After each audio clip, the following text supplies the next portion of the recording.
Agora vamos lá. Além de ser uma atitude nobre do ser humano, quem perdoa segue a vida com muito mais amor, né? Quem não perdoa, com o tempo acaba atrofiando a capacidade de amar. E essa é a capacidade mais incrível que a gente tem. E hoje, para nos ajudar a entender, então, a importância do perdão, é que nossa produção convidou o Léo Alves, que é psicólogo, psicanalista, formado pela USP, em São Paulo, autor do projeto Escuta-se Pessoas, idealizado em 2011, e que teve como objetivo atender e ouvir as pessoas em locais públicos. Trabalho lindo. Atualmente, ele escreve um livro sobre esse projeto. Léo Alves, obrigada por estar aqui com a gente. É muito bom te receber e muito bom poder falar de perdão, né? Sem Nessa dúvida. semana que é tão oportuna, a Semana Santa. Exatamente. A gente se prepara aí para celebrar a Páscoa. Caiu certinho, né? Né? O tema com a data. Então, a ciência prova que o perdão é bom também para a nossa saúde física? Também, Cláudia, porque o que acontece, né? Quando nós passamos por alguma situação da vida, por dificuldades, né? Por situações delicadas, de repente alguma situação que nós registramos, carregamos alguma raiva de alguém ou de nós mesmos. A partir desse momento em que nós carregamos de raiva ou carregamos de algum sentimento negativo, né, é importantíssimo fazer esse perdão, né, para si e para o outro também, né, porque tem dois tipos de perdão: aquele que você perdoa alguém e o perdão, né, o auto-perdão. O auto-perdão também é extremamente interessante e que muitas vezes não é divulgado ou não é compreendido em sua magnitude, né? Então, muitas vezes nós entendemos o perdão como perdoar o outro, aquele que nos fez mal, aquele que gerou raiva, né? Mas e o auto-perdão, né? Das situações, veja, quantas pessoas que se criticam, quantas pessoas que muitas vezes não confiam no seu potencial, né? E aí, será que essa pessoa não poderia se perdoar também? Né? Porque na nossa essência nós somos natureza, né? Nós somos a imagem e semelhança de Deus. Então, por que tantas críticas? Né? Por que se julgar tanto, se cobrar tanto? Né? Então, esse perdão ele também pode ser direcionado para si. Perfeito. Quando a gente não se perdoa, meio que a gente estanca, né? Exatamente. O perdoar, a palavra perdoar, é abrir mão, né? Então, o que será que a gente pode abrir mão? Né? Será que a gente pode abrir mão da raiva ou do desconforto em relação àquela pessoa que nos causou algum mal? Né? E qual é a nossa responsabilidade também perante aquela situação desagradável que aconteceu? Né? Então tem tudo isso. Então a questão do perdão é extremamente importante. Esse perdão individual e o perdão para o outro também. Olha lá que beleza. Aí, em relação ao perdão ao outro, eu já dei uma olhada aqui nas perguntas e grande parte delas fala assim: como é que eu vou perdoar o outro, sendo que esse outro fez alguma coisa muito grave, muito ruim para mim, e eu não posso admitir que isso aconteça de novo? Então, como é que é o perdoar? O perdoar é esquecer o que a pessoa fez e trazer a pessoa de volta para a nossa vida? Como é que é isso? Cláudia, eu recebo as pessoas no consultório e as pessoas muitas vezes falam assim: eu quero esquecer que isso existiu, né? E nós não esquecemos, né? Nós deixamos de sentir aquela sensação desagradável, né? Isso em um processo terapêutico, de repente em um trabalho espiritual, isso acontece sem dúvida nenhuma. A partir do momento que você passou por alguma situação desagradável, aquela pessoa fez algo para a outra, né? Você recepcionou aquela intenção da pessoa e ficou muito triste, ficou muito magoada e não quer que isso se repita. Primeiro passo é entender qual é a responsabilidade, né, que você tem perante aquela história. Muitas vezes as pessoas me falam assim: puxa, eu nunca vou conseguir perdoar o meu marido que me traiu. Né? Mas muitas vezes essa traição, o quanto que essa pessoa se abandonou ao longo da vida. Então, muitas vezes, uma traição ela começa muito tempo antes. A pessoa ela começa a se abandonar, né? E vai se afastando da relação. Então, a questão é como perdoar essa pessoa. Primeiro, reconhecendo qual é a sua responsabilidade. Né? No momento que você começa a olhar para si, sabendo qual é a responsabilidade que você tem na relação com o outro, vai acontecendo um processo de amadurecimento. E esse amadurecimento, quando você menos percebe, né, você fala assim: puxa vida, nossa, lembrei daquela situação, mas eu não sinto mais aquela raiva, aquele sentimento ruim, né? Aquela coisa que aperta o peito, que aperta o coração. Então, em toda relação onde existe a necessidade do perdão, existe uma responsabilidade de ambas as partes? Exatamente. Sempre? Sempre, porque é interação. Mas, né? por exemplo, às vezes a gente acha assim que ela fez uma coisa contra mim e eu sempre fui tão legal com ela, eu sempre fui uma pessoa tão boa. Onde é que pode estar o erro de alguém que acha que não errou? Sim, sim. É muito importante essa pergunta, porque, por exemplo, vamos supor um exemplo onde uma amiga critica a outra, né? E essa que foi criticada ficou extremamente chateada, né? Quando, isso é muito interessante, eu percebo muito nas pessoas que eu atendo, né? E aí ela fala que ficou tão chateada, de repente o chefe gritou com ela, acontece tudo isso. Quando você vai investigar no emocional dessa pessoa, você percebe que ela faz exatamente aquilo que recebeu do outro. Cláudia, a vida é um grande teatro. Então, nós observamos na vida exatamente aquilo que a gente faz com a gente. É aí que está a nossa responsabilidade. É aí que a gente começa a transformar tudo, né? No momento que nós começamos a perceber, de repente recebemos uma crítica, aquela crítica magoou profundamente. Começa a investigar. O que será que eu estou fazendo para mim para ter passado por essa situação? E é um processo de amadurecimento que muitas vezes pode levar um certo tempo. Não é de uma hora para outra que você começa a se investigar dessa forma, né? Então, na hora, a responsabilidade está. Aquilo que nós assistimos na nossa vida é igualzinho o que nós fazemos conosco. Olha... É algo que eu nunca tinha ouvido, mas que eu acho que eu quero prestar atenção, porque eu quero aprender. Pode prestar atenção. E isso em tudo, tá? É na relação com o outro, na relação com máquinas. Tem uma paciente que ela me fala assim, olha, comprei o computador, deu problema. Troquei o meu celular, o celular está com problema. Eu falei, o que está acontecendo, né? Aí começamos a investigar, né? E aí fomos pesquisando. A relação dela com o ambiente está comprometida. Né? Então, nós começamos a influenciar as situações ao nosso redor. Né? Então, aquilo que a gente, mais uma vez, aquilo que a gente assiste é um grande teatro na nossa vida. Que vai ensinando coisas a nosso próprio respeito. A vida é uma grande escola. Então, eu me lembro daquela frase que eu falo toda segunda-feira, né? Nada muda se você não mudar. Ou ainda mais simples, nada muda se nada muda. Então, perfeito. A gente às vezes fica achando que o problema está no outro, mas a gente tem que olhar para Começa aqui dentro. Quanto mais você olhar para si, quanto mais você entender qual é a sua relação com esse grande teatro chamado vida, mais as coisas se transformam.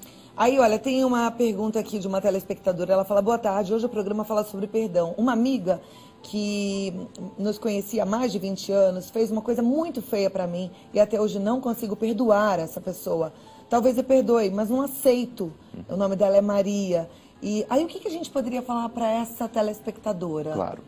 Olha, Maria, é muito interessante a sua pergunta, porque dá para ensinar outras pessoas que estão passando pela mesma situação, né? Muitas vezes a pessoa me pergunta assim, Léo, eu nunca seria capaz de fazer isso com outra pessoa, né? Mas a questão não é que você é capaz de fazer a mesma coisa. De repente, a Maria recepcionou algumas informações dessa amiga ou essa colada, vai saber se é amiga mesmo, né? E aí ficou muito chateada, ficou muito preocupada. A grande questão é investigar por qual motivo ela precisou passar por uma situação como essa. O que será que essa amiga fez que... E perceba que a gente vai perguntando, né, para que a mente da pessoa possa ser conduzida ao interior dela, porque as respostas estão dentro de nós, né? Então, o que será que essa amiga fez? Então, a Maria pode nos responder assim, Léo, eu nunca seria capaz de fazer uma coisa dessa, né? Mas ficou chateada? Ficou chateada, sentiu o quê? Ah, Léo, eu senti tristeza, né? Fiquei uma tristeza, o coração apertado. Por que você sentiu essa tristeza? De repente ela me fala que sentiu a tristeza porque ela se sentiu assim rejeitada. Chegamos no núcleo. É aí que a gente precisa chegar, nesse núcleo. Sentiu rejeitada, então, ok, esse sentimento de rejeição. qual área da sua vida que você está se rejeitando? Aí as respostas começam a vir. Né? Aí você começa a lembrar que, de repente, em determinada situação, você tinha vontade de fazer algo e falou assim, não vou dar atenção para isso porque eu preciso pagar a escola do meu filho, ou eu preciso comprar alguma coisa para casa. Né? Então, a pessoa se colocou de lado, ela rejeitou uma vontade dela, né? E aquilo ficou guardado. E aí, onde a pessoa vai assistir isso na vida dela? No relacionamento com o outro. Olha como as coisas são perfeitas. Então, na verdade, a gente Tudo atrai integrado. uma situação para conseguir enxergar essa situação, trazer para dentro da gente e se tratar. Exato. E se exato. curar. Olha então, que 10. Essa moça que prejudicou a Maria, veja, ela fez um bem. Difícil pensar assim, né, Maria? Ah, que cruel. Inconscientemente, ela acaba fazendo um bem, porque viabiliza que a Maria sinta essa emoção dentro dela, sinta esse desconforto e aí sim faça uma viagem interior e descubra o que está acontecendo com ela. Vamos agora para um outro lado, aproveitando uma pergunta que é da Jeffnet, acho que não sei. Ela diz assim: não sei o que faço, minha mãe não me perdoa por eu ter sido uma filha solteira. Já faz 27 anos, já perdoei, já tentei reconciliação, mas ela não me perdoa e não fala comigo. É difícil a gente perdoar o outro, mas como é que a gente faz para ser perdoado? Isso às vezes atormenta a gente uma vida inteira. E muitas vezes, Cláudio, principalmente quando se trata de mãe, né? Dói tanto quando nós passamos por alguma situação que um ente querido não nos perdoa e nós queremos esse perdão, né? E aí tem uma questão interessante para a Nete. A mãe não perdoa ela por conta de uma atitude que ela tomou perante a vida, né? Mas o quanto que ela depositou nesse perdão uma autorização para ser feliz, percebe? Ela entende que esse é o modo de viver a vida dela. E a mãe não concorda, mas o quanto que ela vai ficar vinculada com o pensamento da mãe. Porque a questão de perdoar, o sentimento que nós temos em relação a outra pessoa, de chateação, de raiva, de tristeza, quanto mais nós sentimos tristeza, todos esses sentimentos por outra pessoa, nós ficamos vinculados, presos na energia da outra pessoa. Quando isso acontece, nós queremos que a outra pessoa nos perdoe e isso não vem. E aí a outra pessoa não libera o perdão e a Nete com certeza está entendendo que se a mãe perdoar, vai sair aquele peso do coração dela. Mas na verdade o que ela precisa fazer é compreender que a mãe dela tem todo o direito de pensar como pensa, né? E ela também precisa assumir a responsabilidade da vida dela, né? De falar, olha, embora minha mãe não concorde com isso, é assim que eu vou tocar a minha vida. E vou ser feliz. E vou assim. ser feliz, Porque exatamente. às vezes se também autorizar. a gente se prende e não se autoriza a ser feliz, né? E Exato. joga uma vida toda fora. Isso é lindo. Agora tem casos mais complicados. A pergunta agora fala assim: boa tarde, passei na minha infância por situações difíceis em relação ao meu padrasto, que no caso era pedófilo e tinha tentativas de abuso. Como faço numa situação dessas para conseguir perdoá-lo? Isso é muito É delicado. duro e delicado, né? Duro, porque isso, eu vejo em consultório, as pessoas trazem isso com um sentimento tão enraigado, tão difícil. E, Cláudia, isso impacta na vida de um modo geral. Isso impacta na vida, nos relacionamentos, na maneira como a pessoa se relaciona com o lado profissional, nesse projetar-se para a vida. Isso impacta em várias questões. Mas, no caso dela, especificamente, que ela passou por essa violência, né, quando criança, eu indicaria ela fazer um processo terapêutico, né? Por qual motivo? Falar é profundamente terapêutico. Mas aí as pessoas me perguntam, tá, se falar é terapêutico, eu falo com a minha amiga, mas isso não passa? Né? Mas existe uma técnica de escuta e uma técnica que vai direcionar a mente dessa pessoa para compreender alguns aspectos, né? Tem como? Tem como. Né? Eu tenho casos em consultório em que a pessoa sofreu violências e hoje consegue falar sobre isso. Né? da mesma forma, consegue falar sobre isso relatando e não trazendo aquele sentimento triste, ruim, desagradável sobre isso. Isso é libertador.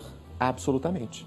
Libertador e lindo, né? Porque as pessoas me contam muitas vezes de conseguir até entrar em contato com a pessoa e não sentir mais aquele desconforto. Porque o abuso sexual é algo que a pessoa nunca mais esquece. E muitas vezes são, principalmente de crianças, são entes muito próximos que têm acesso a essa criança. Quando isso acontece, geralmente a pessoa passa ainda anos convivendo com esse ente querido, com essa pessoa. Quando se libera esse perdão, quando se trabalha isso emocionalmente, né, isso é libertador. E a pessoa sente uma leveza na vida dela. Olha lá, que maravilha. Assunto gostoso, né? Bom da gente entender, praticar. Infelizmente, nosso tempo voa aqui. É muito rápido, o assunto né? é bom, passa mais rápido ainda. Mas volta outras vezes. Claro, adorei à aprender disposição. contigo. Sem então dúvida. tá bom, agora você vai ser nosso sócio aqui. Que bom, fico muito feliz. Ficava de catar aqui pra gente. Leonardo Alves, psicólogo, psicanalista, assunto importante, né? Gostoso a gente falar sobre perdão. E a gente fica agora com esse desafio de se analisar, saber assim, puxa vida, tô magoado, não consigo perdoar, mas o que eu posso aprender com essa situação toda? Isso é maravilhoso, Sim. Adorei. Vou colocar isso em prática. Contato leoalves@hotmail.com é o e-mail do Leonardo. Contato leoalves@hotmail.com. Guarda esse e-mail, se precisar, manda e-mail para ele. Eu respondo. Eu tenho certeza que você vai poder ser ajudado aí nessa caminhada para ter uma vida cada vez melhor. Léo, obrigada, Obrigado, adorei Cláudia. te Que receber, bom, viu? que bom. Volte outras vezes, tá Pode bom? deixar, tá Bom, né? E ó, obrigada por ter mandado as suas perguntas. É sempre muito bom receber a tua confiança, a tua amizade. E a gente não consegue responder a todos, mas de toda forma, como o Léo falou, né? O ato de falar, o ato de compartilhar já é tão bom, tão importante. Fica com isso, analisando o que é que você pode tirar de proveito da situação que você está vivendo hoje, tá?